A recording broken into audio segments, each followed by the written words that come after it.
We are glad you tuned in. Thank you so much for choosing Church of Uganda Family TV. This particular evening, we welcome you to the Family Hour. Here, we discuss a lot of issues.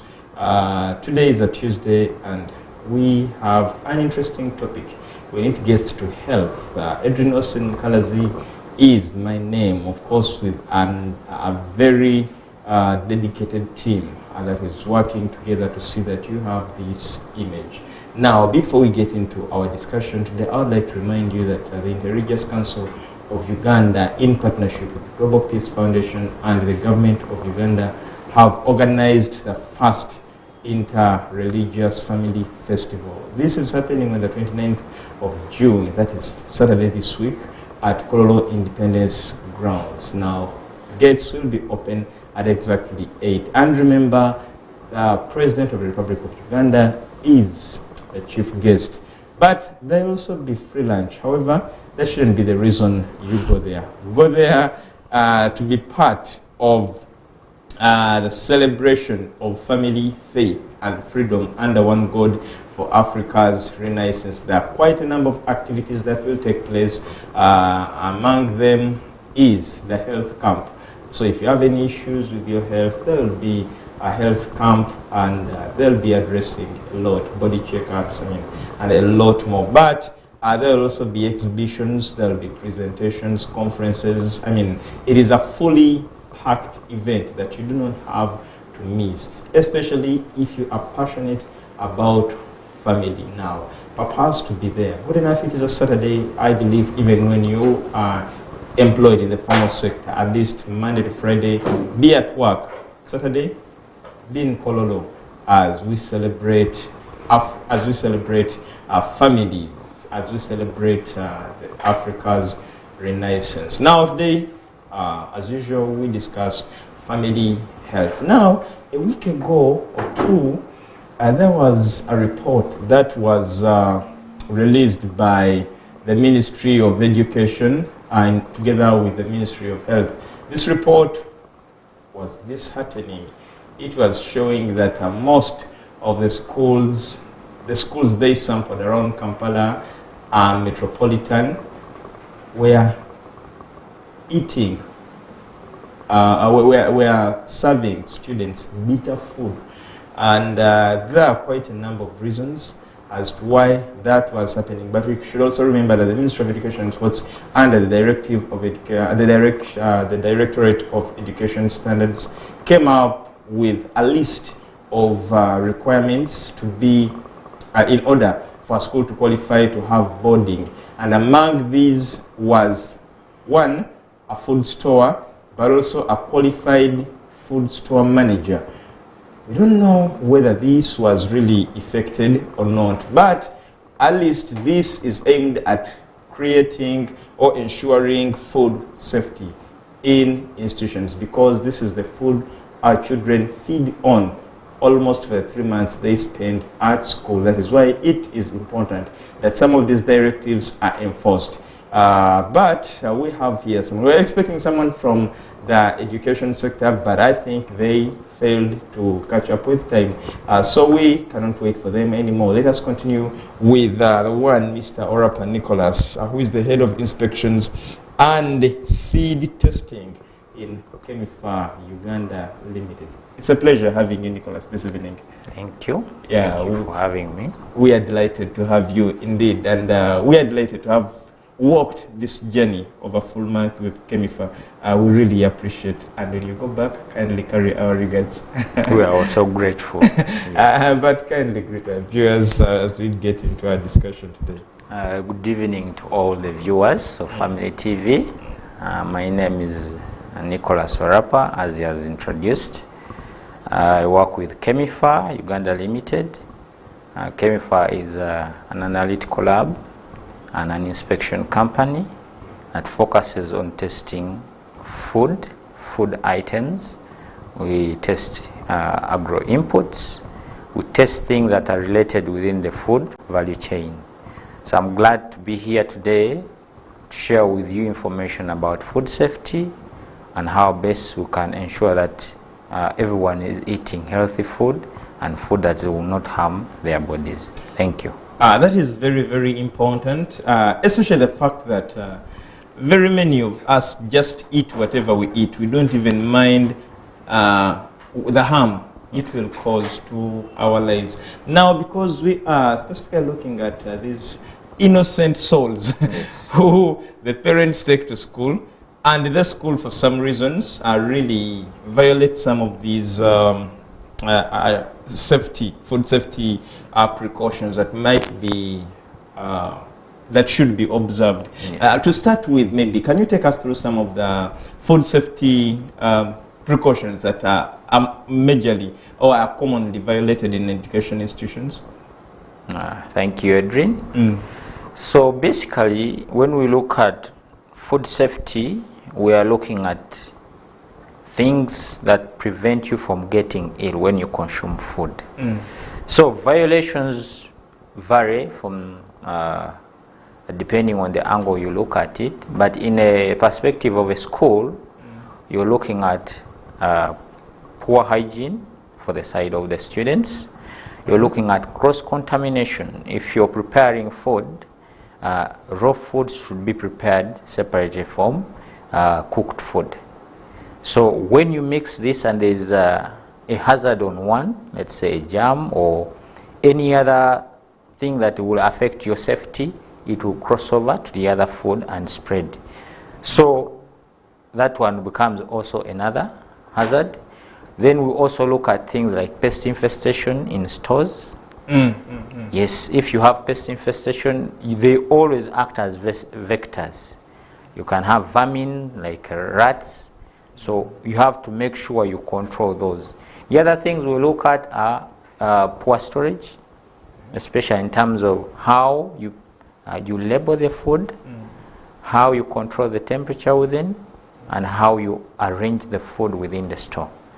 So those are some of the things that the schools violate and end up causing illness to the students. Oh. Yes. There's something you talked about and it reminded me what we used to do when we were in boarding.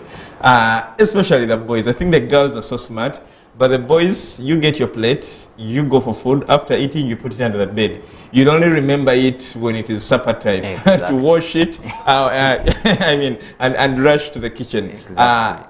Is that having any attachment to food to food safety? Yes, definitely. So that's what we would look at under personal hygiene. Okay. The items that you're using for consuming the food, make sure the tables, let's say they're used for preparing the food or where the students are going to eat from, should be very clean. Okay. Better to be sanitized. Now, considering a plate where you're going to have your food in, when you keep it under the bed, you don't know what may settle on it. And when the students are washing the plates, they don't do it properly. So they don't wash their hands properly and don't wash the plate properly.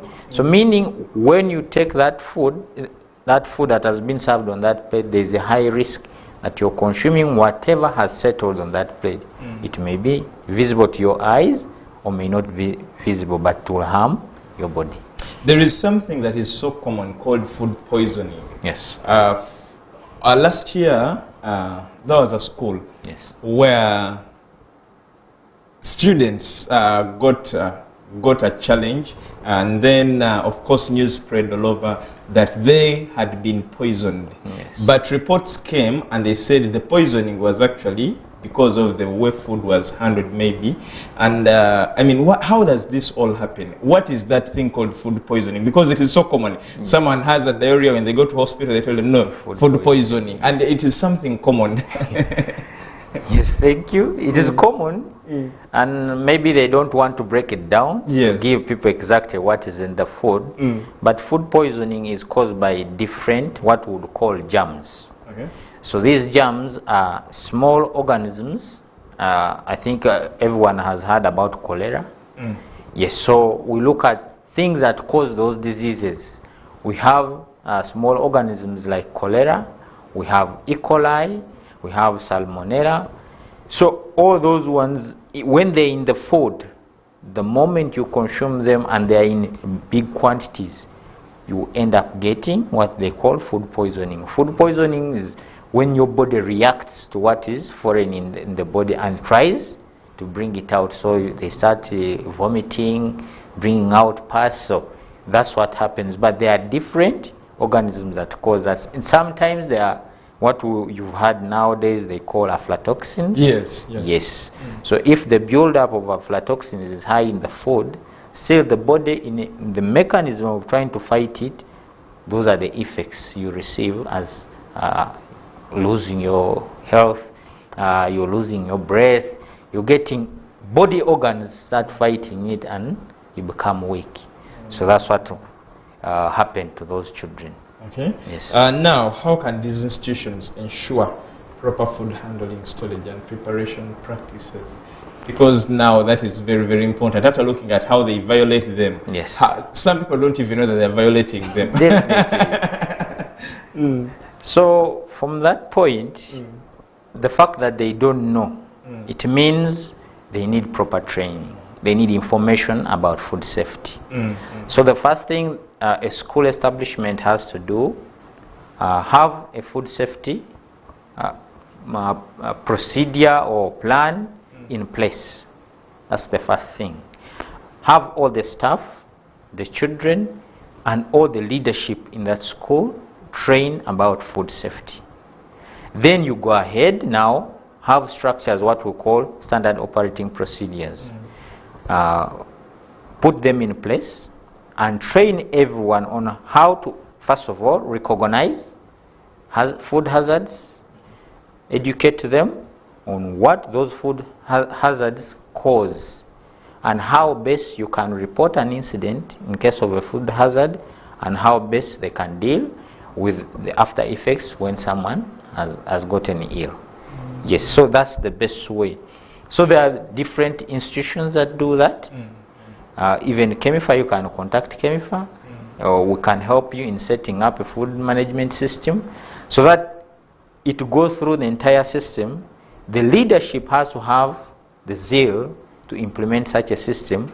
Then it can go ahead and work it out down to the students and to work properly. We've seen a situation where schools stock a lot of beans. Yes. They stock over 3 tons. And because they don't want these beans to be ambushed with by weevils, yes, they are now chemicals they put to prevent them from being to prevent the weevils, yes, from encroaching onto the beans. Are those chemicals safe for human consumption even when they are even when they boil these beans? Should we say that now through the process of boiling the beans are now safe for consumption? I can't say that they are safe, but it depends on how you use the chemicals. Okay. Because the most common used chemical, I think, is aluminium sulfide. I think aluminium sulfide, and mostly in maize stores, stores that store produce. So what you have to make sure that you prevent is the chemical getting into contact with the food.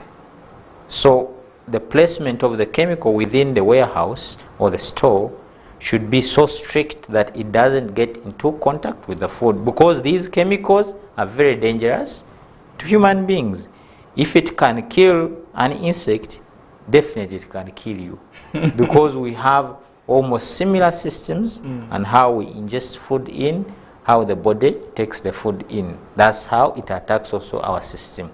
So you have to make sure that the chemicals, you can use them, but allow the ones that are permitted to be used in food stores. And they should not be in contact with the food. When they're in contact with the food, then you're jeopardizing the health of the consumers. But are the bean weevils good to be consumed? It's just like insulin. Sometimes it is how it looks. If it's not something that you've not been consuming, it looks weird. But you will not get any. To my understanding, I wouldn't think that there will be serious health complications that you would get from that. But also it doesn't appeal to people. They don't want to see weevils in there. Yet they eat white ants, they eat grasshoppers, but on the other bit it is different. So sometimes it's just perspective on how something looks. If there are weevils, they don't want them. So that's why most business people struggle to make sure they control these pests, but they end up endangering people's lives. This is also common. Sometimes, I remember days back in school, but it is, I think, still common in very many schools. There are times you test the posho and it is a little sour. Yes. Or sometimes there is something that people say that it is not palatable as you're eating it, because they say the maize didn't fully dry before it was processed into the flour. But what causes that sour taste in the flour, in the posho? Thank you, Edrine. It's mostly molds. If you've eaten, let's say, boiled maize, and you throw a cob, after some time you see either yellow or pink stuff growing on it. They are molds. The same as aflatoxins, as you've had. So when there is a lot of moisture, it allows those molds to grow. So when they grow, they consume the food from the maize, changing the taste. So you're tasting something that is different now from the original maize that you're supposed to be eating. So those ones are also responsible for food poisoning. So that's why it is, even in the mouth, is not palatable enough. So when you take it in the body, it will end up affecting you. Yes. Well, we know that very many schools want students to eat together, and I think it is a very good habit. Yes. To build their social capacities and behavior, eating manners, table manners. Yes. But you also realize that sometimes most of these places, the so-called dining halls, have a lot of issues. Exactly. Some are not clean, some have a lot of things. But what measures can be taken to prevent some of the foodborne illnesses in institutions, dining halls, especially dining halls? Because I also realize that there are schools that have saucepans that were built inside the stove and permanently there. Yes. So I wonder how they are cleaned thoroughly. Thank you. Actually, they can be cleaned. It depends on how you put procedures in place to make sure that when someone has used that saucepan, cleans it. Because I've seen the same method of cooking is also in China. But what they do is, before you start cooking, you put some little water. After it has boiled, then clean the entire saucepan, then empty the water. So that's how, but you need to have procedures in place to make sure that whoever is in the kitchen follows these procedures and avoids any cross-contamination or bringing whatever health hazards that are outside into that kitchen. Now when you go to dining halls, especially, you would find that the germs can come from the tables they are eating from. That is one. They can come from the plates or the students themselves. So first of all, they need to learn how to wash their hands properly. Actually, if you brought here 10 people and told them, how can you wash your hands properly? I'm sure all of them will fail. Because people actually don't know how to wash hands properly. When you're washing hands, you have to check all the areas they are supposed to be clean. All the nails, you're supposed to clean them out very well. So that's one source of contamination for the students. Then you have the plates they are using, where they're supposed to be picked from. Other establishments, it may be different, where they have dishwashers and plates go through sanitizers and all that. But in our case, you know how our schools are structured. So you go get your plate from your room or from whichever place.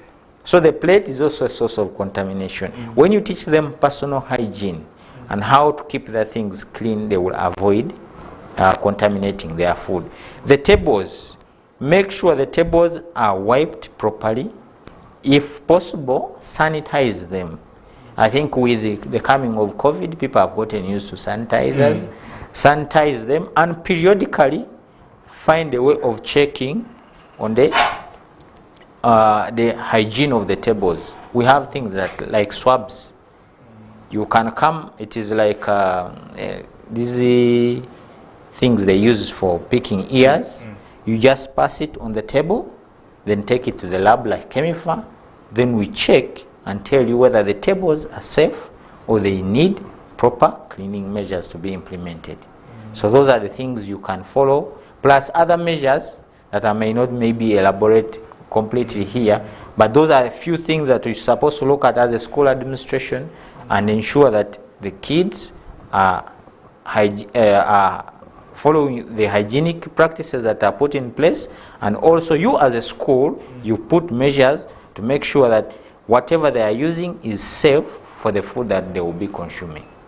Before we go for the break, there is something very common still in schools. Very many schools are now moving away from students carrying their own plates from the dormitory. So you go at the kitchen, there is a rack where you pick your plate from, eat, and put it back there. They have one person they have employed to clean these plates and then put them back at the rack. So when we come back after the break, you're going to tell us whether that is a measure, a good measure or a better option as a way of preventing contamination of the food. We are coming back shortly. Please stick with us.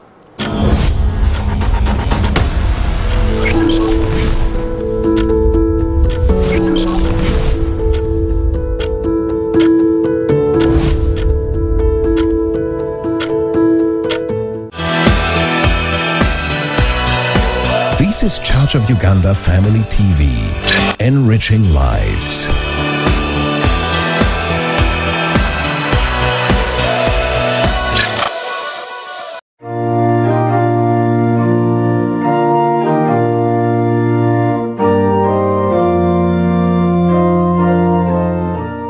When you are in the Lord, when you are sealed in the Lord, the devil looks at you and you are glittering. The devil locates a crown. For any person that the devil locates with a crown, the devil will never eat them because they belong to the Most High. Friends, don't you give up in any form of hardship. Don't you give up, for Jesus encourages us and says, even at the point of losing your life, for the sake of Christ and the gospel, it is okay. My dear brothers and sisters, let us remember that God is still reigning on his throne in heaven above, and let us trust in him. Let us rely on him. Let us pray each and every time. Let us not give up on showing ourselves out into the world that the Lord Jesus Christ is still king and he still reigns. You and I are here to reign on the earth, not to complain, not to grumble, not to play victim, not to quarrel, but to reign on the earth. I pray, Father, that you will release the fourth man to destroy every fire, to protect your people who are in every furnace, and set them free in the name of Jesus.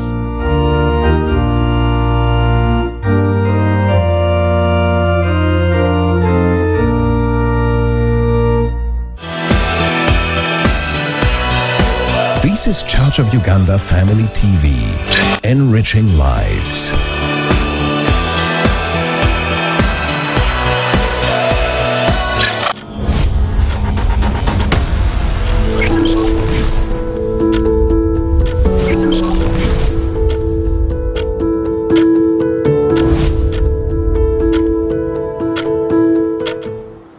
Welcome back from the break.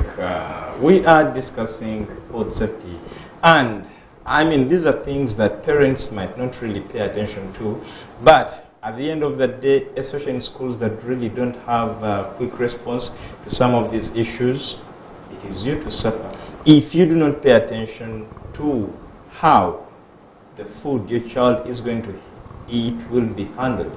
So much as we talk about institutions, but as a parent, it is your responsibility to ask the administrators, can I have a look at the food store, or can I have a look at the kitchen where the food is prepared from? And of course not a way of criticizing, but advising them, because at the end of the day, you will all benefit. Your child will be safe, and other people's children will as well be safe. Nicola, sorry, before the break, there is something I brought, Yes. and this was about the schools that have innovatively decided to buy plates, so a child doesn't go with a plate, they only carry a spoon or a fork. Yes. You just go, pick your plate, have food, put it there. Someone will come and wash them, Yes. put them there again. Is this a safer way? If we can say, if the plates are put on a rack, maybe in the morning, so someone comes at lunchtime, they pick their plate, eat, put the plate back, someone will wash them immediately, leave them on the rack up to when they come for them for supper, and then they will put them back, they'll be washed the following morning. I mean, is that really a safe measure, or it also needs to be regulated? Thank you. To me, it is a very safe measure. Okay. Only when the person who's doing that, who's doing the cleaning, has been well trained on how it should be done. Yes, because it is the same system that is used in restaurants. You get it? So you finish your eating, you leave your plates there, someone takes them, they clean them. For me, who has been able to visit these hotel establishments and restaurants, you find out that they actually use hot water to make sure it's not just washing with soap and maybe dish cleaners, but also you have the hot water to sanitize, to kill off the germs after you've done the washing. So it's a very good thing if you put it in place and make sure that the person who's doing the work is well trained and follows the right procedures in cleaning those plates, so that no contamination is left on those plates. Yes. Well, now let us talk about how can school, what protocols should be in place for reporting and managing food safety incidences in such institutions. Thank you.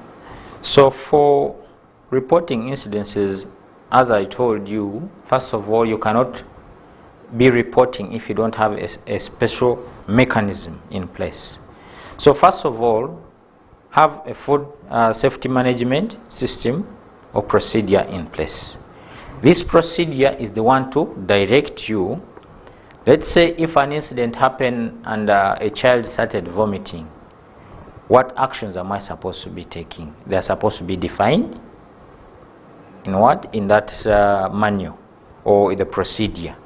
So in case, let's say you have children who are allergic to certain foods in that school, the manual will state it out and tell you who's preparing, or now the person who has recognized that so and so has this, is getting seizures, they have their blood pressure going up, there will be a mechanism that will tell you, maybe take that student or that child to the school nurse and have this and this administered to that child. That would be one. Then you also have to make sure that you put in place a rapid response approach. Your procedure should make sure, because for some people, if it is food poisoning, the condition can deteriorate very fast.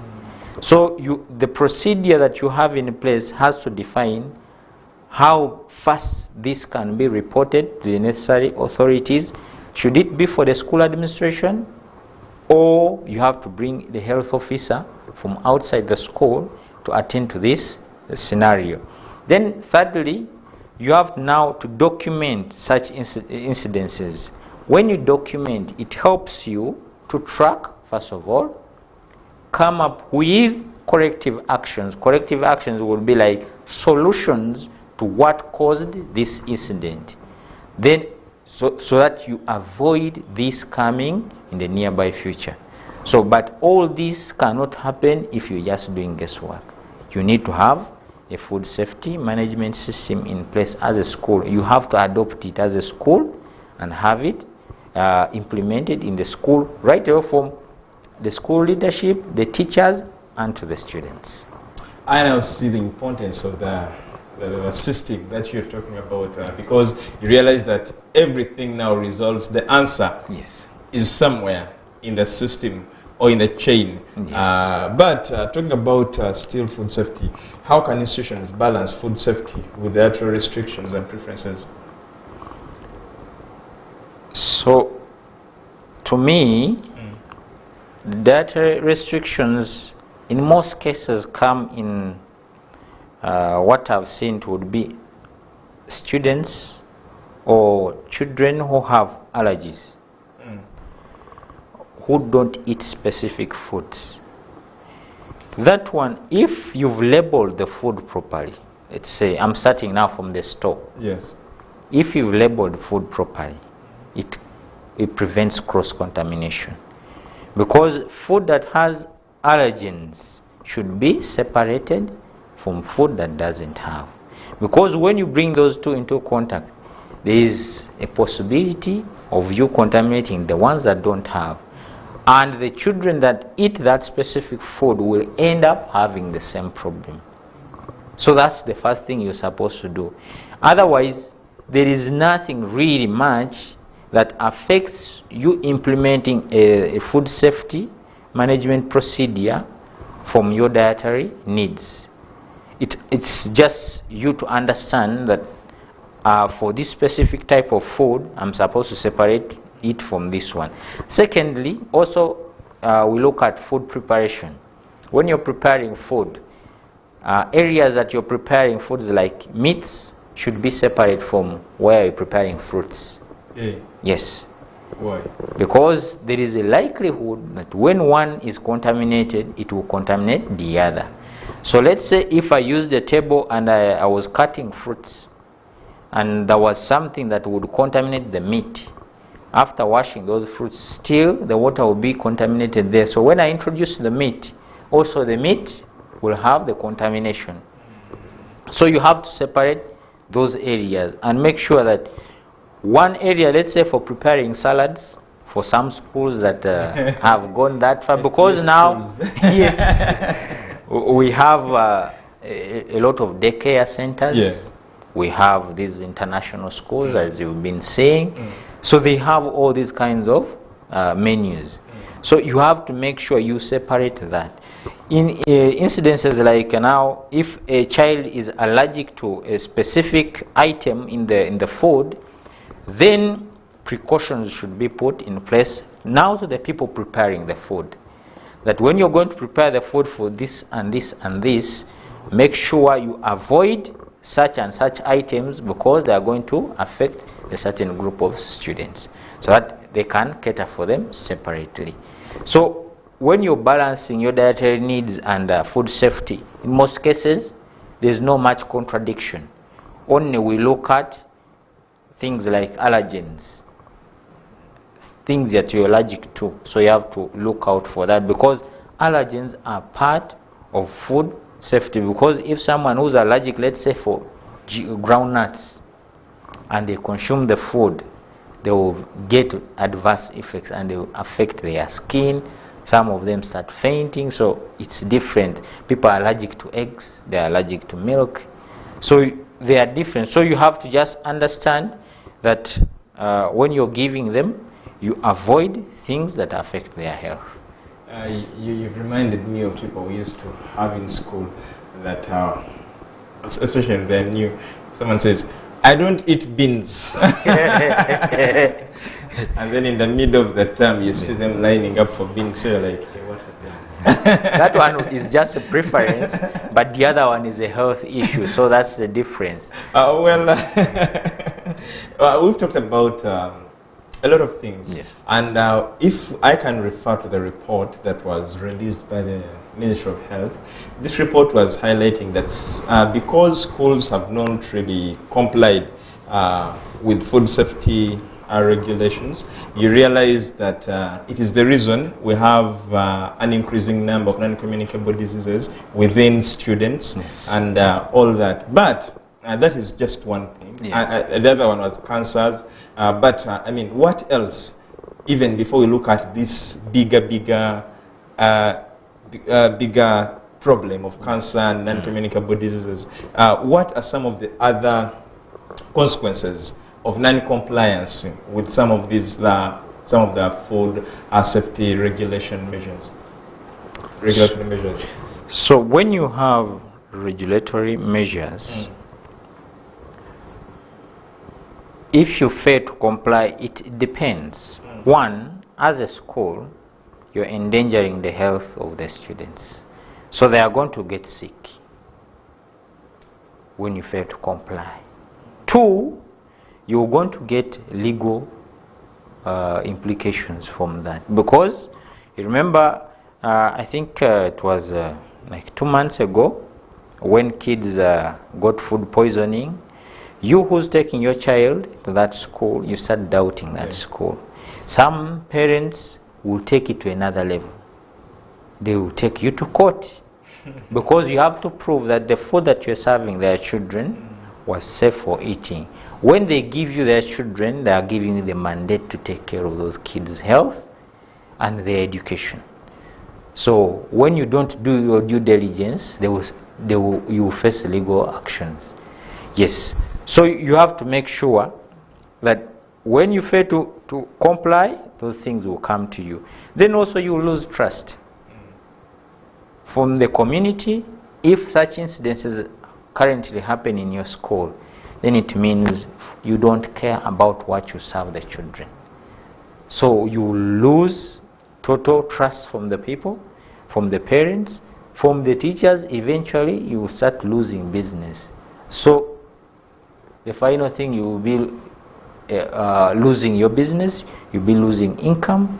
So it will fail your business as a proprietor of any school that is out there. So those are the main implications you'll find. Maybe a parent out there would really want to see, much as we are talking about schools, but you realize these are the same things that happen in our homes out there. So a parent might really wonder, how is cancer or the non-communicable diseases we are talking about related to the food safety you're talking about? How do the two merge? How does this one lead to the other? So I told you from the beginning that food safety, you're looking at preventing things that affect your health in the food. So in that you're looking at microorganisms, germs, that's the basic one. You're looking at foreign items or foreign matter in the food, like stones. You have maybe sticks, other sharp plastic things. Then you have chemicals. Chemicals, as you brought it earlier, let's say I'm using chemicals to control pests. So those chemicals end up in my food. I'm using chemicals to also maybe spray in the garden. When I harvest the food, they come with chemicals. So chemicals, when they continue building in you, because you continue consuming. So as you age, the amount of chemical you've consumed and has entered your blood, your body tissues increases also. So that's why they end up causing those cancers. But the other things like typhoid, those are immediate. You will get them the moment you consume the food. Cholera, these things of stomach poisoning, you get diarrhea and vomiting. They are immediate, they don't take long. It's just 4 hours, 3 hours, and you're feeling the effect. But the other ones are long-term, things like cancer. They are long-term, then you start getting organ failures, and unfortunately, you end up dying. So it is very important. Like you said, so I realized that everyone has a role to play in this entire game, that much as we might pin the administrators, but the parents too have a role, the children too have a role. I mean, everyone has a role. The school, the dormitory matron and the caterers and all those people have roles to play. But in a school setting, how can institutions especially foster that culture of food safety awareness and personal responsibility? So thank you. The first thing you would start with would be train and teach children about personal hygiene. This personal hygiene starts from body health and the items they use. That's the first thing. Secondly, you have to introduce things like debates, motions that tend to educate them about food safety. So when they get used and they are always debating about such, they get awareness. The other third thing is you can introduce rewards for people who are trying to follow the best food safety mechanisms that are there in place in the school. You can establish also leadership roles. You can say the way for us during our time it used to be the mess prefect. Yes. So you can you can introduce such positions to make sure, just like timekeeping or head girl or whatever, they also inculcate that information into the students. And when they get something when they are still young, it grows with them. So they get to learn it early and they pass it on, Also communication is very key. You have to be communicating this. Have maybe what we would call food awareness camps. This time there would be food safety camps or a food safety week. Then in that week you put activities that tend to educate them on how best they can keep themselves clean, how they can eat safe food, how they can store food safely, and how they can make sure that the surfaces they use and things they use are always clean so that they have clean food into their bodies. Okay. Yes. Besides food safety management system, are there any other innovative solutions that can be implemented to ensure food safety in institutions of learning? Yes, thank you. Technologies are so many.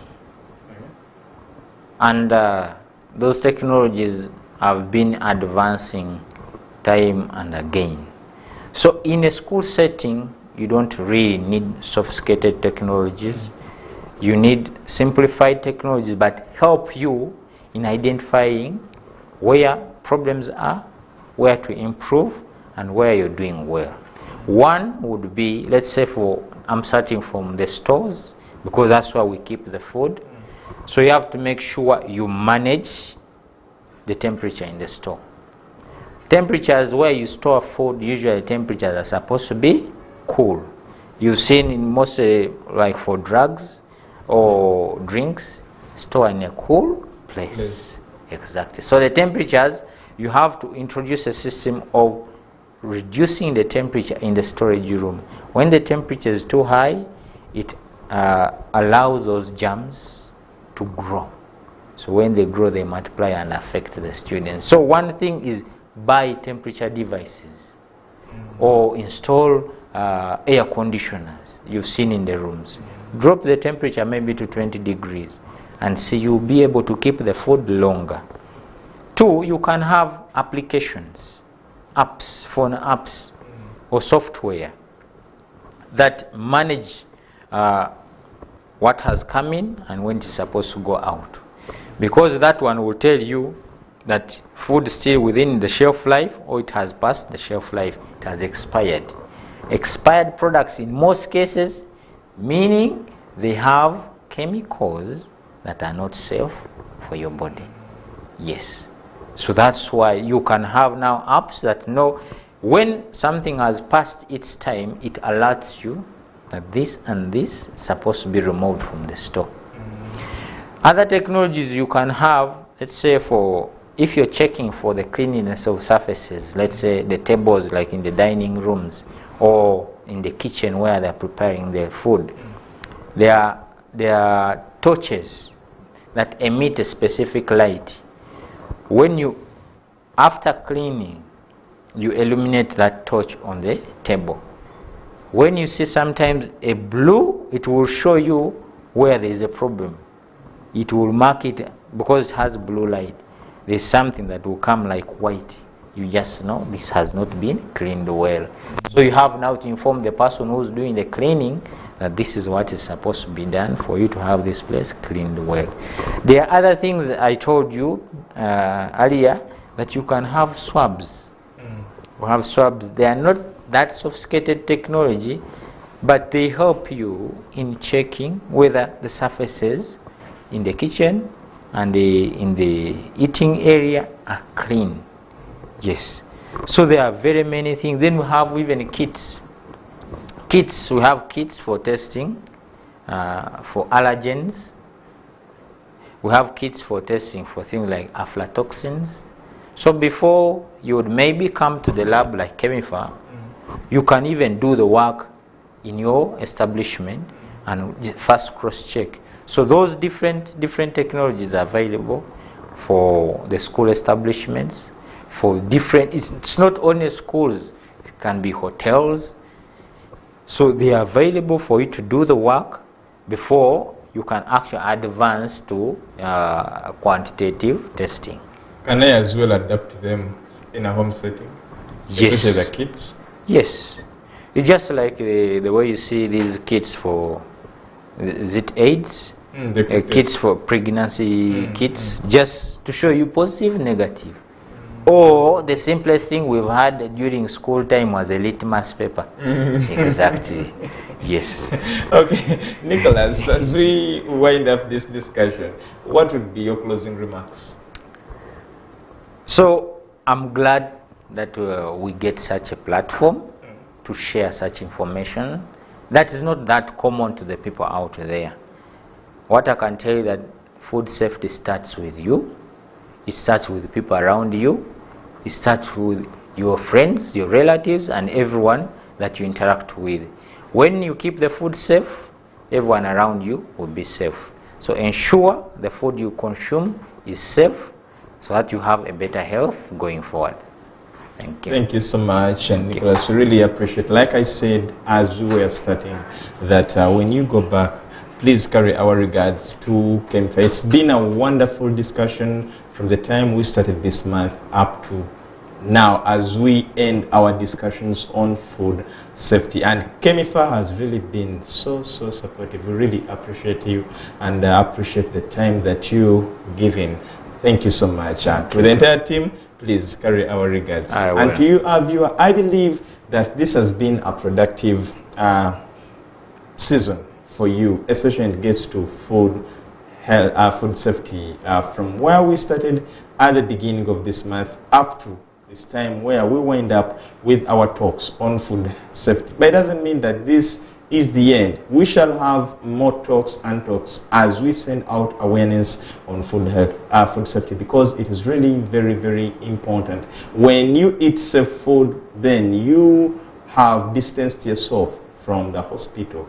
That is why the English proverb says, an apple a day keeps the doctor away. Now, when you eat food safe, when you eat safe food, then the doctor will be away from you. So it is really important that we join hands together to create the awareness, preach the message of food safety. At least the knowledge you've learned from these discussions can help you preach food safety out there in your community. Edrine Mukalazi is my name. Remember, on Saturday we have the Interfamily Festival. You do not have to miss it. Gates are open at exactly 8 a.m. Therefore, papas to be there. Don't worry about carrying your packed lunch. No lunch will be served. So just come as you are and enjoy the blend of a lot of things, culture, dances, all from Africa.